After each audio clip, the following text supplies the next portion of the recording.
My mom is a nurse, so she was overly prepared. I had my hospital bag, she had her hospital bag. I had to ask who's giving birth, like me or you. She's a nurse, so she was overthinking. But my doctor was my gyno even before. So even that's the reason I chose him. I would encourage people to also start their pregnancy journeys with their gynos because they know you. I've been going to my gyno like maybe this is my 8th year. So even when I conceived, it was easy for him because he knows me. So my gyno was my doctor. Yeah. So my name is Makida Dallas. I'm a mom, right? A PA to one feisty daughter, Amora. I'm a well-rounded marketer. That's my 9 to 5. And recently turned content creator, host for BTS podcast TZ. And yeah, I love conversations.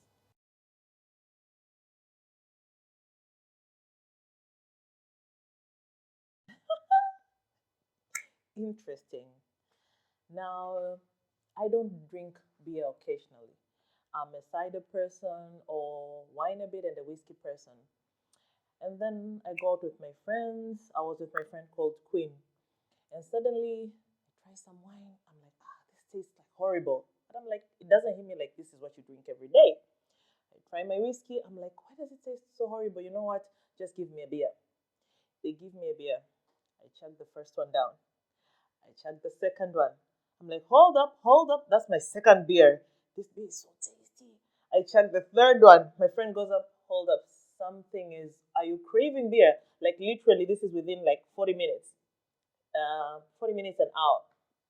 3 beers down. And I'm like, the craving. I felt like the barley is like, like, this is a craving. Something is wrong. And me and my friend go, could you be? I'm like, nah. Still at the back of my mind. Tomorrow, go to the pharmacy, take a pregnancy test, boom, 2 stripes. And I'm like, wow, who discovers they're pregnant over craving over a beer? And I'm like, am I going to be a mom? A whole mom? That's how I discovered I'm pregnant.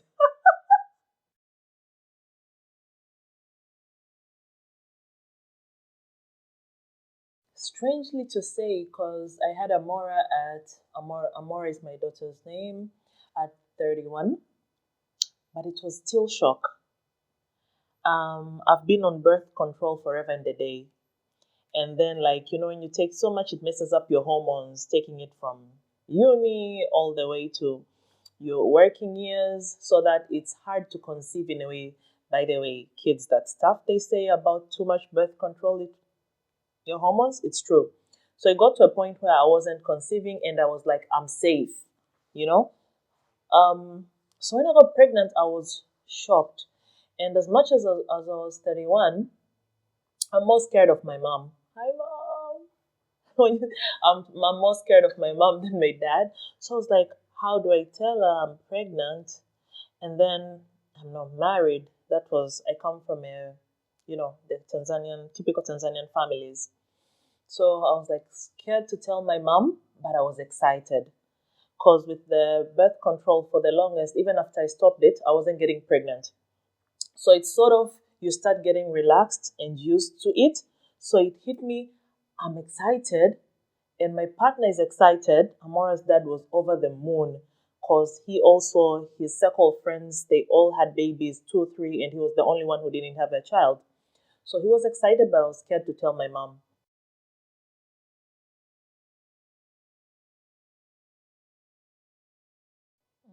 With my partner, really, after the 2 stripes, I didn't tell him about the beer part because he would have he would have started arguing. But he was very excited because I knew he wanted kids even more than me. I wanted kids, but he was so I couldn't wait to tell him. I told him, guess what? I showed him the pregnancy test. He was over the moon. He was so happy. He was even thinking of, we're 2 months pregnant, and he's thinking how we'll be taking walks with the child. But yeah, with my friends, strangely, I didn't even share it. I was like, the tummy will show, the tummy will show. I can say I relatively had an easy pregnancy, physically, but emotionally, yes. Mentally, I lost my job at 6 months. Yes, I lost my job when I was 6 months pregnant, and me and my partner were setting up our business at these areas, but we had kept everything to start the business. So we had literally, he had broken bank, and we were like, and then 6 months pregnant, I lost my job. So it was a lot for him to support me also with the baby on the way. It was very mental draining. Yeah.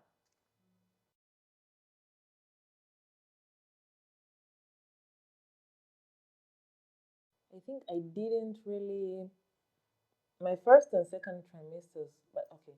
What I noticed first, I think, was the uncomfortability of my belly.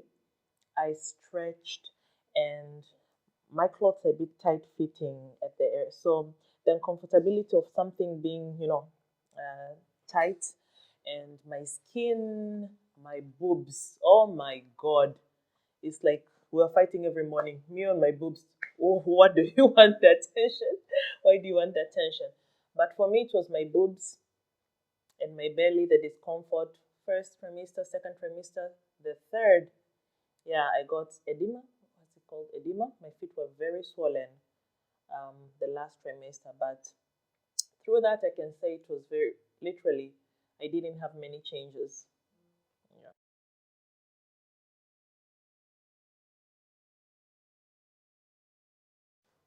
I had planned to push, natural birth, but then when I was overdue, I started getting worried. And when once you pass your delivery dates, you start going frequently, every day, because I was worried. Then had just gone to the hospital. Luckily, like the last 2 weeks, you should pack your clinic bag and everything. So I just had it at the back of my car just in case. And I was going to the clinic. I remember my mom was all the way in Kigamboni. So I was with my dad. We were just talking and stuff. Me and my dad are like, best friends. And then I was going to the clinic, and the baby had the cord, alizungusha, the cord. So I had to go in for an emergency uh, C-section. I didn't really plan for a natural, I planned for a natural birth, but things just last minute, I went for a C-section. And that is it.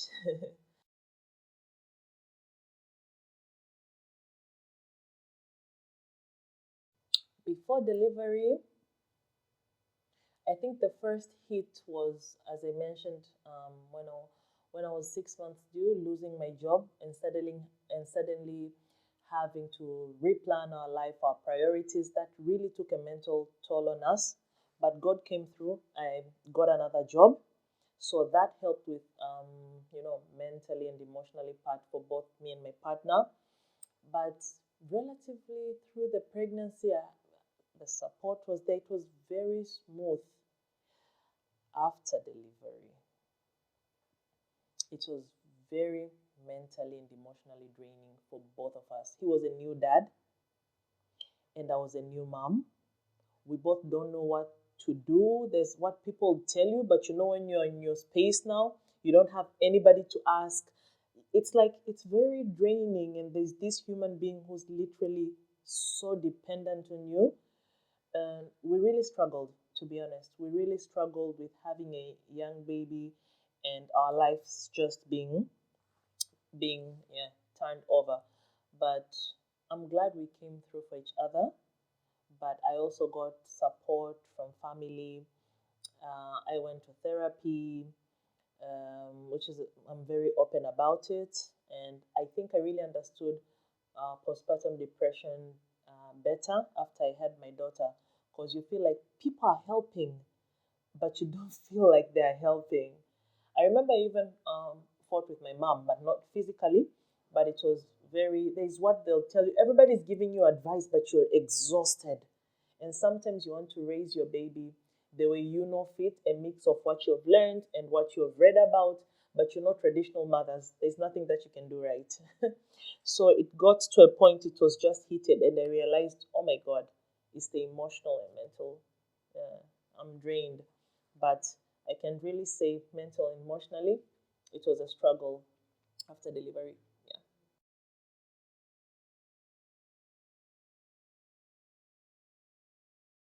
You know how the digital algorithm works? Suddenly you start to see complicated births. Suddenly a baby that has a certain syndrome. It's like your algorithm just feeds you with the worst scenarios. So I would say encourage yourself to consume more positive content so you don't trigger your algorithm. You'll start seeing a lot of stuff that you're very worried. I remember going to the doctor and I was like, I just entered. I didn't even wait for him to speak. What if? What if? What if this? I'm taking my vitamins, but what if? He was like, you know what? Sometimes you're going to attract negative energy and speak things that can manifest to your baby. Like it's positive, everything is going on well, pray, it will be well. Don't start conjuring up the spirits and stuff that can affect it. But it's scary.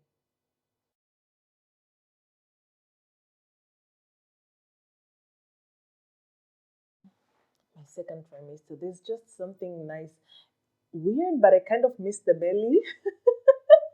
I miss the belly. It's just like, sorry, uh, when you just walk in, everybody is just like attending to you.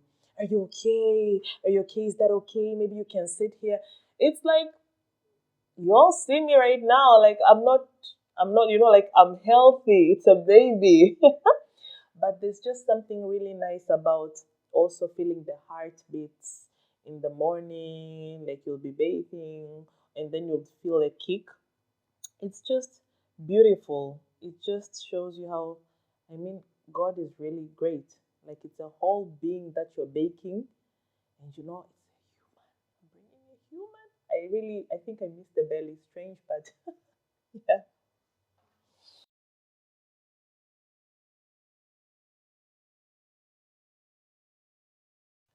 Vitamins, vitamins. Luckily, my mom is a nurse, and I also have a friend who's very, who really reads up these things. So I was very keen on my vitamins throughout. Like that was my Bible. What I take, the food I consume, as I was eating organic, so I didn't really have a lot of, yes. So my vitamins.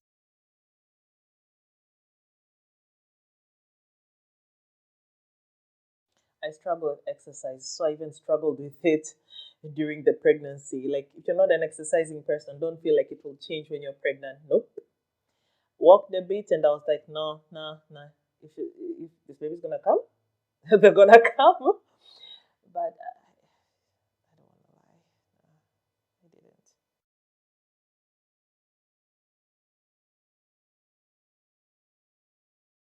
My mom is a nurse, so she was overly prepared. I had my hospital bag. She had her hospital bag. I had to ask who's giving birth, like me or you. She's a nurse, so she was overthinking. But my doctor was my gyno even before.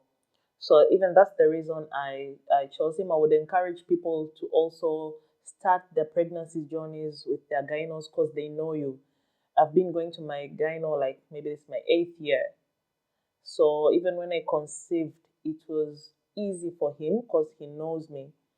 So my gyno was my doctor. Yeah.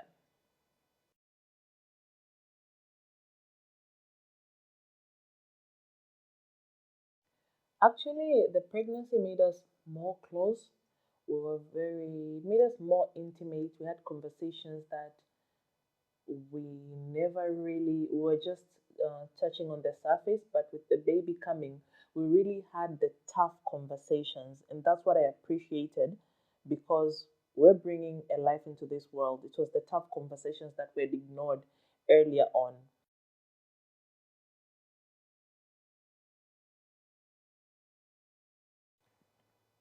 My baby daddy, Amora's dad, he was very supportive to date. My dad, uh, my dad is a rock star man.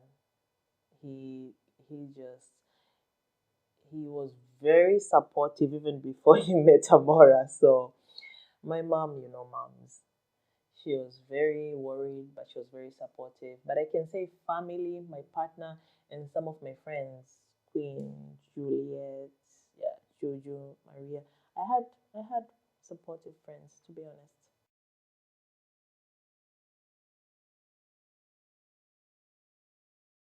To be honest, I think my birth, in my mind, I was like, oh my God, when I get pregnant, I'll do this, I'll do that. I had plans and plans and plans.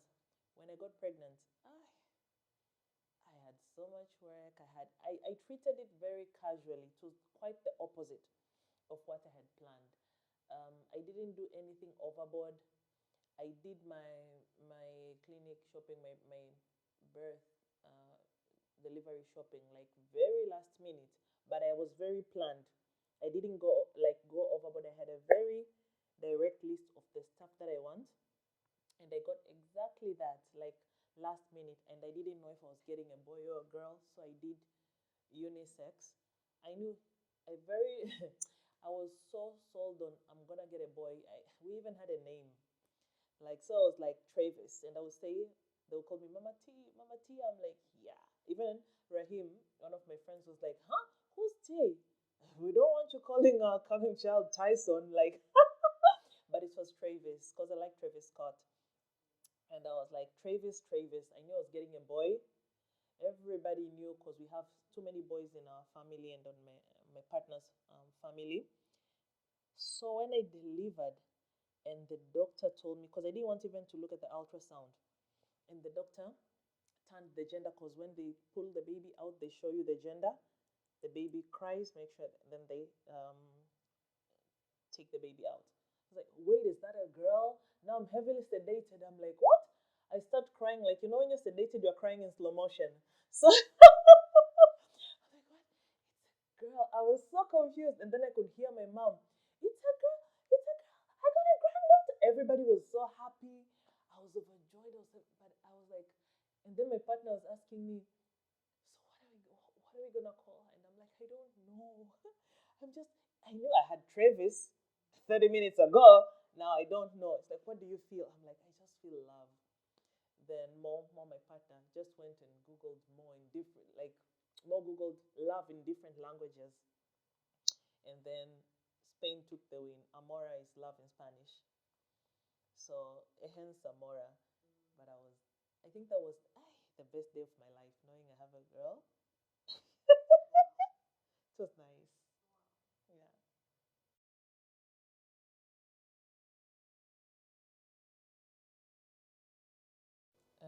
For me, I knew I was going to give a natural birth. So I had everything ready with me. I told my doctor. My doctor was like, just be calm. When you start feeling the cramps and you start feeling a certain way, just come through. So it was very, I'm gonna go to the hospital, I'm gonna get cramps, it's gonna be extra painful, but I'm gonna go through. I didn't really overthink it because I wasn't gonna do like a water birth. I didn't think of a C section. So I knew it was a natural birth and I just went to the hospital. But then things turned and I was wheeled into the operation room, a C section.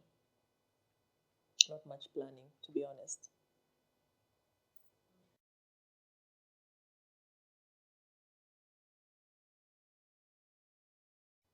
It's how easily I took it. I think I surprised myself. Um, from the outside, people would say, "Hey, I can't imagine when you're pregnant. You're such a diva." But child, I was strong. At the energy levels I had, I grinded till I think I was working till 2 weeks, 2 weeks or a week to my due date. Like that's when I took leave, and I had so much energy, and not from a. It was a point of I don't know. Amora came with just so much energy. I wasn't feeling like drained. I would enjoy the foods, the natural foods. I would eat spinach, chicha, ugali, and I would still be happy about it. Ask me now. Ask me now. If it's not lobster, we're not going. So, but yeah, I was very, my strength surprised me. I thought I would be weak and sick and have bed rests, but it was completely the opposite. I really surprised myself. Yeah.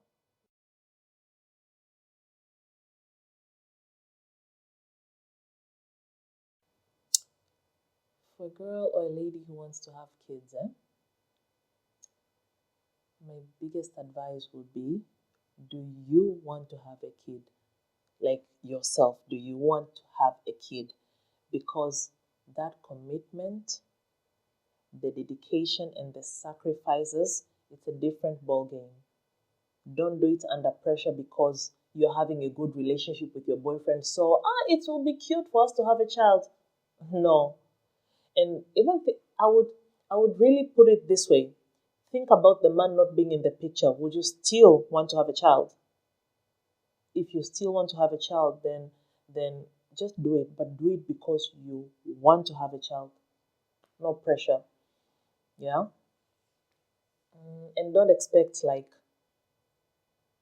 or I have a child, then everybody is supposed to support me. No, the world doesn't work like that. Don't keep your expectations or project your expectations to other people, because I feel a lot of disappointments come from expectations.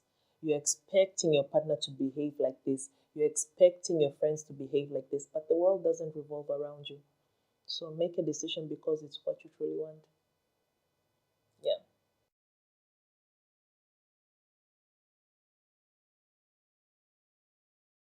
You know what they call a mom brain? I can say something now and forget it in the next 5 minutes. Like there's just everything you have to think about everything long term, even the small decisions, because now you have a whole human depending on you. So I'll give you a very silly example. But if I'm out late or I'm drinking late, I stay all the way fine to get almost madale. Every day, if I'm late or I've had a couple of drinks, nakuta nasali, I'm like, dear God, please get me home safe to my family. And in nilinde njiani, nisipate ajali, I get home safe to my daughter. I never used to do that before because it's so scary thinking of leaving my child in this world as young as she is. So my life has changed. I'm very particular about my decisions, what I want, and I think of Amora more than the way I think of myself. Even my resilience has increased because of my daughter. Yeah.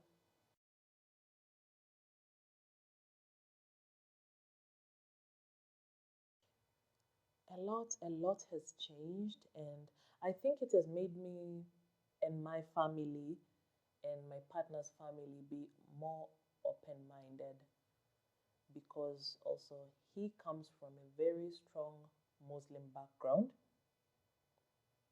They have some Christians on their end, but largely Muslim. I come from a lesser Muslim background, but with staunch Christians. So getting to meet them halfway, there are some things that we were okay with as parents, but both sides would fight over. Like, so is the child gonna be a Christian or a Muslim? And I'm like, that has made me be more open minded because I don't feel like we should fight or argue over religion like that. The baby is here. So, and then I'm like, yeah, he's the baby's father, so he's got the right to. So, like, my daughter has also got a very Muslim name. So, just that's what I'm saying, the cultural context. And when she's on her side of the family, they call her Salma, Salma. And I'm like, her name is Amara. But things like that bring to the surface things that you didn't think of that are an issue in the Tanzanian context. Like the tough questions are asked: is she gonna be Muslim or is she gonna be Christian? And even as a couple, when you agree, there can be tensions between both families, which you've got to ease down, and they get better along the way. But I think people grow up and deal, but it's not very easy in this in Tanzania, maybe. Yeah.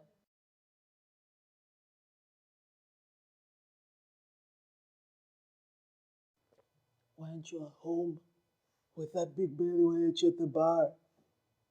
I mean, like, pregnancy is not a disease, people. Like, I want to go out. And you know how mentally draining it is? For 9, 10 months, you're carrying a belly around. So there are already things that you can't do that you enjoy doing. But when you go out with your friends and just maybe even just sipping a coke and what, but people are like, what are you doing here? You should be at home. You should. I'm like, can't a girl, like, guys, it's very draining. So that part, and even after giving birth, when the child is 1 year or 2 years, I think society forces mothers to live up to the society's expectations. And I think that leads to a lot of postpartum depression because you're away from your friends, your family is expecting you to be at home. So it's only you the baby, your partner, you the baby. Do you know how draining it is? It's very draining. Like, let people still keep their hobbies because that's what keeps them sane. If it's a person who likes to go to the gym, support this mother, let her go to the gym, let her go out, at least to keep her sanity. And I think that's what keeps her going. Like, she doesn't lose her identity. It cannot all be focused about, I'm a mom and that's it. This is how people get into very dark spaces. But I think society is not very supportive of that. Yeah.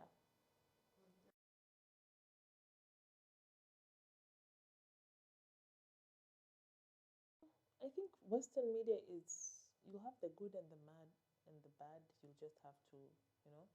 But the way it's portrayed locally, it's still very cultural based. Like, people, I feel people don't have the raw discussions about pregnancy, or at least that's not promoted. Everybody is portraying it, including the media, as this joyful ride.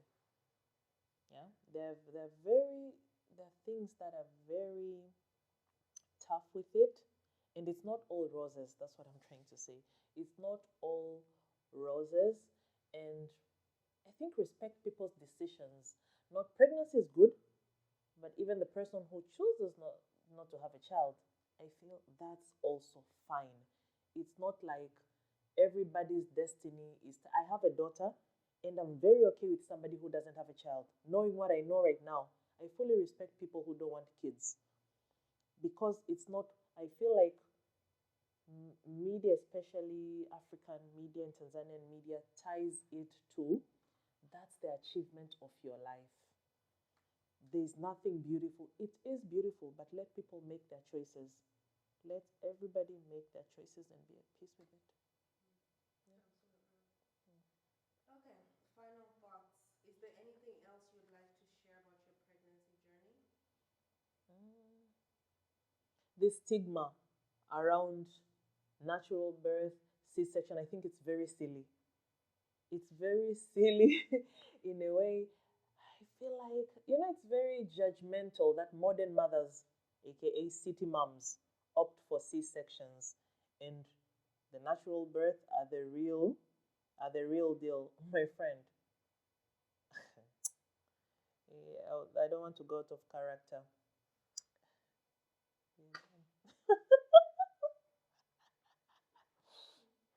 It is fine, I mean. Hmm. Okay.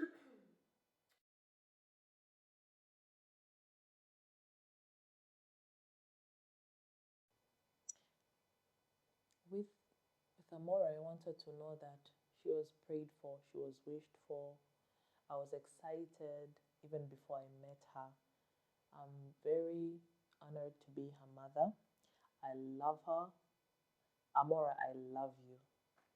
I will support you. I will love you infinity times infinity, infinity. I would love you when you're right. I would love you when you're wrong. I will still be there. Whether you're wrong, whether you're right, me in my mind, I know you're right. But I also want you to know no pressure. Be who you want to be. I would support my daughter on who she wants to be. I would ask her the tough questions when she wants to, she wants to conceive, when she has a baby. Like, it's her choice, and whatever that is, whatever that looks like, I will support her to the end.